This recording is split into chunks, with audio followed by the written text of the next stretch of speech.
Sir ఇప్పుడు youth అయితే reels చూస్తూ లేదంటే పబ్ క్లబ్లు అని చెప్పి ఎంజాయ్మెంట్ అని చెప్పి వాళ్ళు టైం వేస్ట్ చేసుకుంటున్నారు.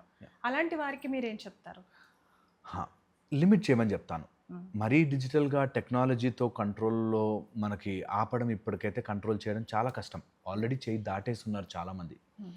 అయితే యూత్ అందరికీ గుర్తుపెట్టుకోవాల్సినంటే ఇమ్మీడియేట్‌గా వచ్చే pleasures like drug, cigarette, alcohol, హ్మ్. రీల్స్ చూడడం కానీ, పబ్బుల్లో, క్లబ్బుల్లో తిరగడం గానీ, ఇమ్మీడియేట్‌గా వచ్చే సుఖం హ్మ్. నీకు లాంగ్ టర్మ్‌లో ఎప్పుడూ బాధనే ఇస్తుంది. ఇది ఓకే. Universal law.